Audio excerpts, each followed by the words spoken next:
आज आपण आखाड तळणार आहोत. म्हणजे काय, आपल्याकडे आषाढ महिन्यात वेगवेगळे तळणीचे पदार्थ केले जातात आणि आसरांना, कुळदेवीला नैवेद्य दाखवला जातो. नातेवाईकांना जेवणासाठी आमंत्रण दिलं जातं आणि त्यासाठी हे पदार्थ केले जातात. तर असाच एक प्रकार आपण आज बघणार आहोत. तर चला तर मग सुरुवात करूया. आज आपण बनवणार आहोत तळणीच्या कापण्या. गूळ घालून ह्या कापण्या आपण बनवणार आहोत. तर नमस्कार, मी मनीषाज किचनमध्ये तुमचं स्वागत आहे.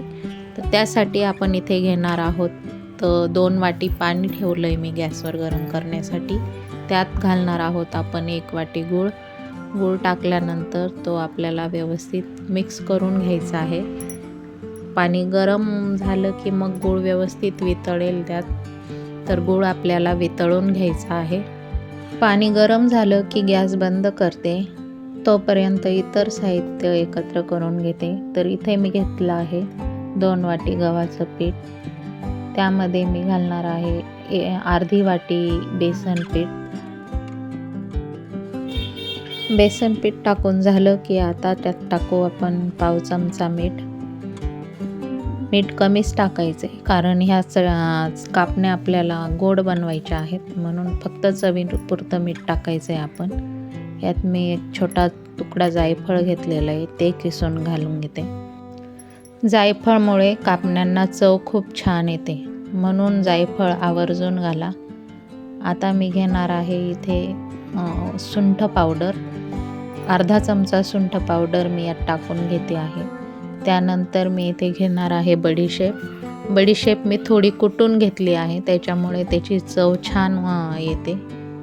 बडीशेप टाकून झाल्यानंतर हे आपल्याला सगळं साहित्य व्यवस्थित मिक्स करून घ्यायचं आहे. हे बघा, अशा पद्धतीने आपल्याला सगळं साहित्य मिक्स करून घ्यायचं आहे. एकीकडे मी गॅसवरती ते कढलं ठेवलं आहे गरम करण्यासाठी. त्याच्यामध्ये मी घालणार आहे 1 पळी तेल. तेल आपल्याला चांगलं गरम करून घ्यायचं आहे.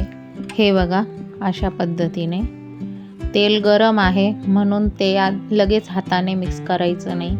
चमच्याने आधी व्यवस्थित मिक्स करून घ्यायचं आहे आणि मग नंतर ते हाताने चोळून आपल्याला पूर्ण पिठाला तेल व्यवस्थित लावून घ्यायचं आहे.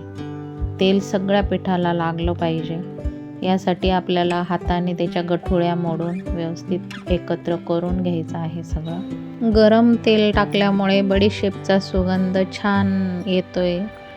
गुळाच्या कापण्या करताना तेलाचं मोहन घालायचंच. त्यामुळे काय होतं, कापण्या वातड होत नाही, छान कुरकुरीत होतात. आणि बेसन पीठ पण घालायचं. त्यामुळे काय होतं, बेसन पिठामुळे वातडपणा येत नाही. खाताना छान मऊ आणि खुसखुशीत राहतात. बऱ्याच वेळा गव्हाच्या कापण्या अशा दाताखाली किती चावावं तरी चावले जात नाही, वातड होतात खूप. त्यामुळे बेसन पीठ आणि तेलाचं मोहन टाकायचं म्हणजे टाकायचं. तर आपलं पीठ आता मिक्स करून झालं आहे.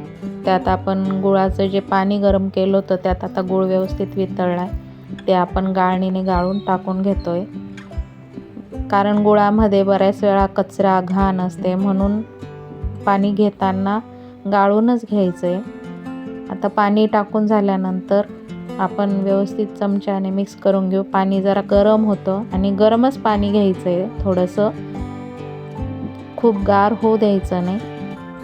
तर आता लागेल तसं पाणी टाकून घ्यायचं आणि जेवढं लागेल तेवढं थोडं थोडं टाकूनच पीठ आपल्याला आता भिजवून घ्यायचं आहे.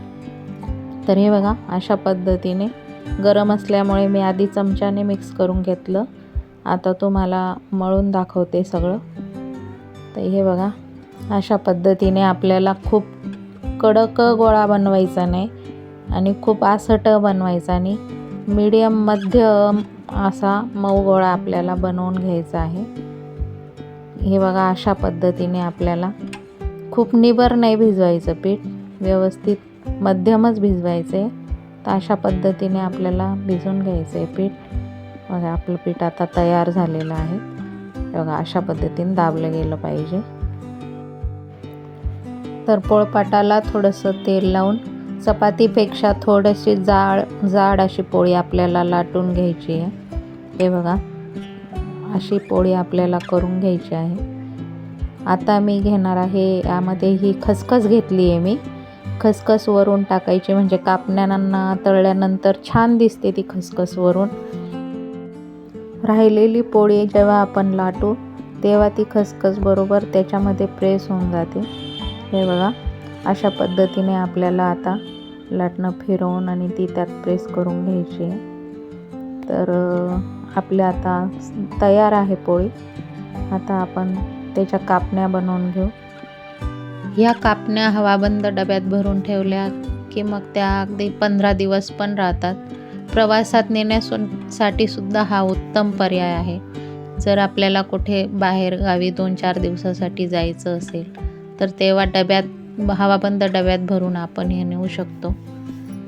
तर छान लागतात ह्या प्रवासात न्यायला सुद्धा। तर हे बघा, अशा पद्धतीने आपल्या कापण्या कापून झाल्या आहेत। आपण आता त्या प्लेटमध्ये काढून घेतो आहोत। तर अशाच पद्धतीने सगळ्या आपल्याला बनवून घ्यायच्या आहेत। चला, आता आपण तेल गरम झालंय तर कापण्या तळायला सुरुवात करू। तेल जास्त कडक तापवायचं नाही, लो टू मीडियम गॅसवरच आपल्याला ते तळून घ्यायचे आहेत। कारण खूप तेल तापवलं तर मग त्या पोटात कच्च्या राहून जातील आणि वरून करपून जातील, तर त्या चांगल्या लागत नाही।